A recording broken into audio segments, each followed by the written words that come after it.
Hi everyone, I'm Lance. Today I continue at part 9 of 1 Corinthians 15 Explain.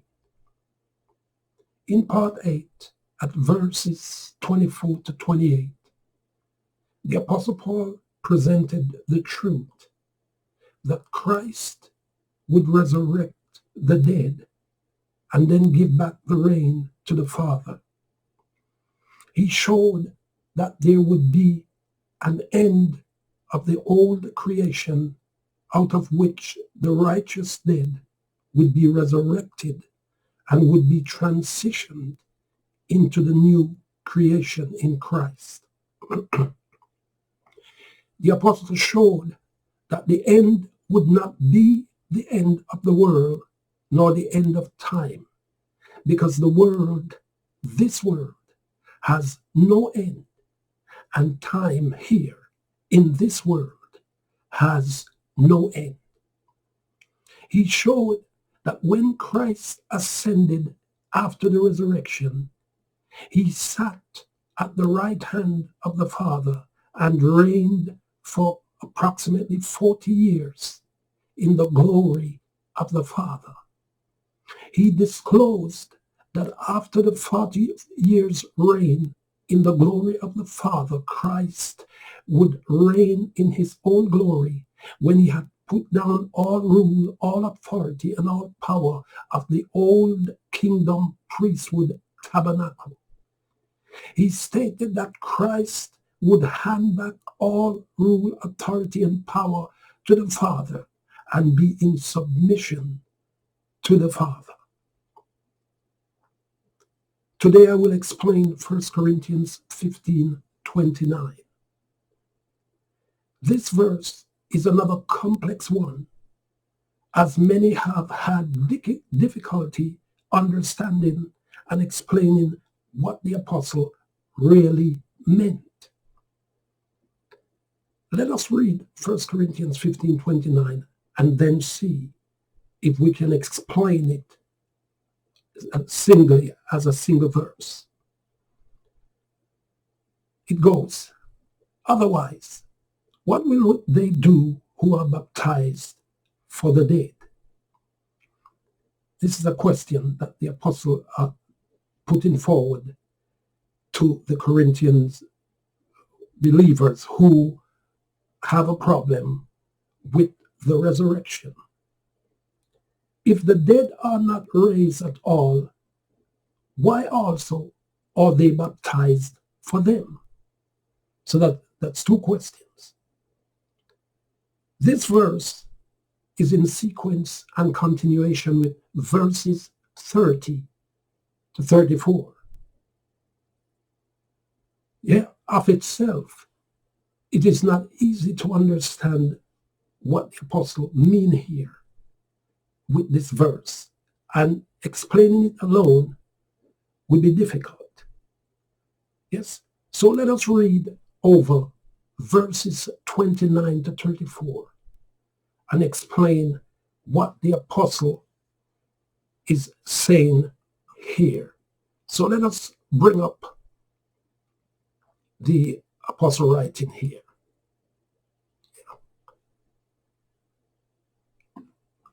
Okay, verse 29 goes, otherwise, what will they do? Now, you see that what will they do? Will they do is talking about a future, in future. This is a future, I believe, future indicative active. Yes? So he's saying here, otherwise, what will they do? Will they do an expectation? Who are baptized?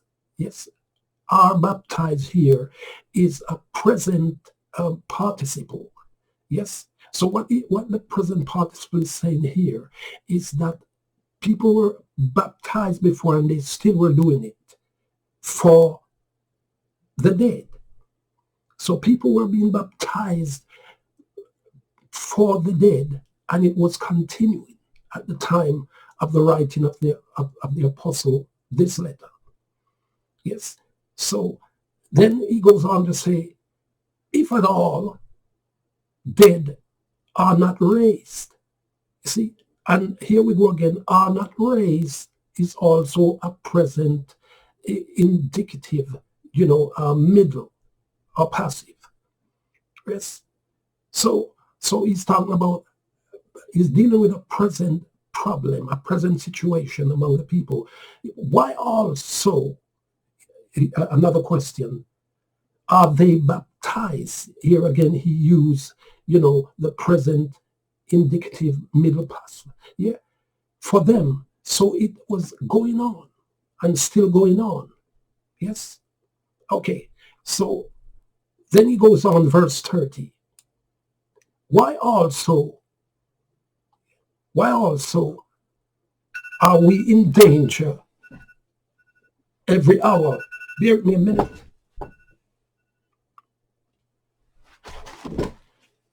Why also are, verse 30, why also are we in danger every hour? Yes. So here you see, now to link this verse with the previous verse 30 to 29, he's including himself here in this baptism for dead, asking those questions. Yes, because he's linking, this verse 30 is linked to verse 29, because he's asking a question here, why also are they in danger? Yeah, danger of what? Of what he had mentioned before, baptizing for the dead. Yes. Okay, verse 31. Every day I die. Now, this one here now is a complex verse. He's saying every day I die, but what could he mean here? Now, he used a word here, apodnesko. Now, the word here, apodnesko, is saying that it's a meaning that you're leaving a former thing, yeah, for something new. Is leaving, apodnesko, I die. So what he was saying is that he was dying. I believe here what he means. He was dying because if you have already read over 1 Corinthians, you know where he's going. And this cannot be a tangent from, where he's going with this message. So where he's going is a transition out of the old creation into the new creation. So they were dying to the old, yes, to be alive in the new, because the creation was on its way out. The old creation was on its way out. It was dying, and it surely would die. Yeah, as we go on in verse 31. So every day I die, he's actually saying he was leaving the former, yes, for a new. Yeah. Yes, leaving the old for the new. Yes, leaving the old creation, dying to the old creation, dying in the old Adam to be alive in the new. Yes, as surely as the boasting is in you, brothers, which I have in Christ Jesus, the Lord. So you see, this is why he's saying because of that, I'm preaching the gospel and risking his life in danger. Yeah, he was dying. Yeah, in the old creation, from the old creation, to be alive in the new. Yes. Let us go on to verse 32. If according to man, here he goes on, I fought wild beasts in Ephesus, what profit is it to me if dead are not raised? See that? So he continues to say, he's saying here that he was baptizing. I believe he's actually saying here that he was baptized for the dead, and he was baptizing believers for the dead. Yes. Now the question is, what dead is it? Christ. It can't be any other dead. Yes. So let me just stop for a brief moment here at the verse. Yeah. Let me finish with verse 32. Yes. And then just explain something here. If in accordance to man, I fought wild beasts. Hear what he's saying here. And he fought wild beasts here. The verb here is something that he said has happened. Yeah. And here is indicative active in Ephesus. Yeah. What profit is it to me if dead are not raised? Yeah. After all the thought you have gone through preaching this resurrection, yes, and baptizing people into Christ for dead. Yes. Let us eat and drink. Yes. For tomorrow we die. Yes. Okay. So let me explain here. Now, this baptism for dead, it cannot be a myth. There's no way I believe that the apostle would, go into any myth as if anyone could baptize for dead and be resurrected. There's no resurrection outside of Jesus Christ. There's absolutely, totally, completely, yes, for there to be any resurrection outside of Jesus Christ. It's not biblical. It is not biblical. It's not what those who died in faith with hope for. Yes, those who died in faith from Abel, Enoch, Noah, died in faith, believing in a Messiah, the Christ. Yes, who would resurrect them out from the dead.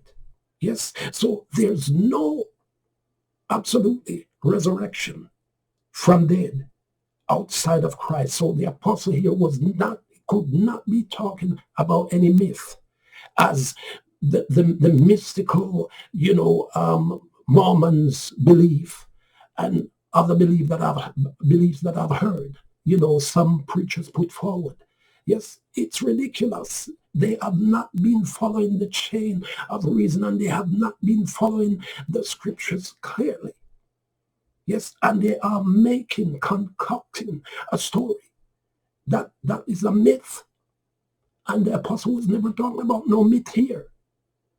Okay, so I just wanted to, put that forward. Yeah, that this is not about a myth. If there is a baptism for dead, it's got to be the baptism into Jesus Christ. Else all others are useless, worthless, yeah, and of no effect whatsoever. Okay, let's go on to verse 33. It says, be not misled. Yes, bad companionship corrupt good morals. Yes. So he's actually, reprimanding them, telling them, yeah, sober up, verse 34. Yeah, and not sin. For some, men have not the knowledge of God. Yes. So shame, I speak of you. Yes. So this is what he's saying, So we learned that way, I remember I learned that from I was a youth, that bad companionship corrupt good morals. Yes. So the apostle is saying he's reprimanding them for, having that,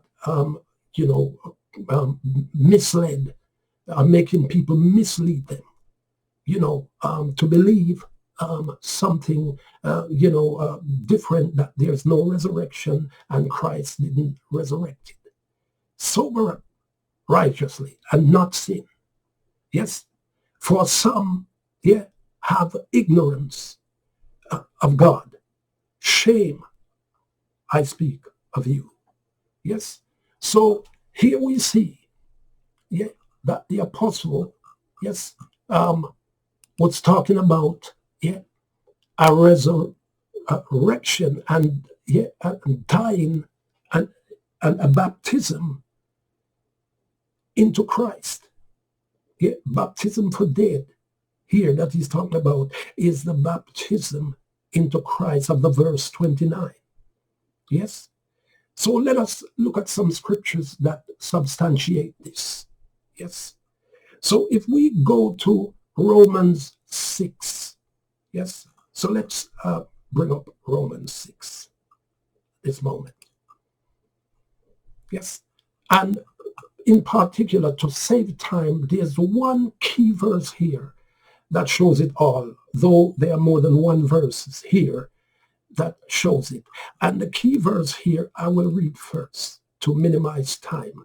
And it's verse 5 of Romans 6, verse 5. So let us go with it. And it goes, for if planted, if we have become planted, or some translation put the word united, but the same word here, yeah, means conjoined, like a conjoined twin. So it's saying here, for if we have become conjoined, yes, in to the likeness, to the death of Christ, or to his death, Christ's death.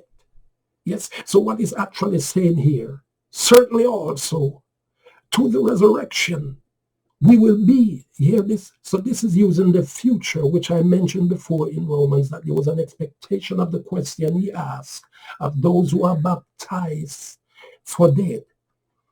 Yes, had an expectation of, in verse 29, of an outcome in the future. So this is what he's saying here with this verse here, link exactly to what he said there. Yes. So for if we have become conjoined to the likeness, to the death of him or his death, certainly also to the resurrection we will be. You see, this verse can explain it all. So the baptism for death that the apostle was talking about was baptizing into Jesus Christ. Yes, it was dying with him. Yes, buried with him, resurrected with him. Yes, and the resurrection here that he was talking about is future. It was expected future. It was assimilated into him. Yes, and they were to walk like him being resurrected and live like him being resurrected. Yes, but it would consummate at the perusal. Yes, so that answers, yes, the verse. Yes, so let's go on to look at some more verses here, yeah, that speak the same language. If we look at Galatians 2:20, 21, I'm crucified with Christ. Hear this? The apostle is saying he is crucified. In other words, he's saying he's dead with him. Baptism, the dead baptism for dead, yes, is with Christ. Nevertheless I live, yet not I, but the Christ liveth in me. And the life which I now live in the flesh, I live by the faith of the Son of God who loved me and gave himself for me. So you see, what he's talking about here is just what I just said, that when you're dead, buried, and resurrected with him, now you are living like him. The life you live is living like him. Galatians 3:27. For as many of you as have been baptized into Christ have put on Christ. You see here, so the baptism here, is into Christ. Baptism for dead is the baptism conjoined with Christ in death, burial, and resurrection. Ephesians 2:6. And God raised us up with Christ and seated us with him in the heavenly realms in Christ. So he said, raised us up here. Yet is also indicating yet the death, burial, and resurrection yet with Christ. But by way of baptism into his death, into him. Colossians 2:12. Being buried with him in baptism, you see here, in which also he rose with him through the faith of the working of God, who did raise him out from the dead.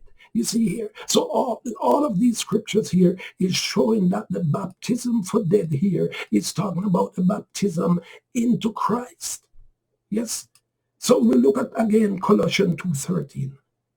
When you were dead in your trespasses, and in the uncircumcision of your sinful nature, God made you alive with Christ. He forgave you all your trespasses. So you see here, so even this also is talking about you being dead and dead in sin, for all that also linked to the baptism in death in Christ. Yes. Okay. So here we see, yes, that what the apostle was stating here, is about verse 29, yes, about baptism, those who are baptized for dead, and asking the questions. Yes, he was talking about baptism into Jesus Christ. Yes. Here, okay, and that is not a myth. That is a fact. Yes, that Jesus Christ was resurrected out from the dead. And there would be a future resurrection, yes, of the righteous dead. Yes. And not only that, let me put it a bit further. And even for those who were alive, who also had to be resurrected spiritually out from the death in the old creation into the new creation. Okay, here we come to the end of part 9 of 1 Corinthians 15 explained. I hope I've been a help to someone who had not understood clearly 1 Corinthians 15:29. Yes, we will continue with part 10 of this series in 1 Corinthians 15 explained at verse 35. I look forward to seeing you at the next part. Thanks for watching. One love.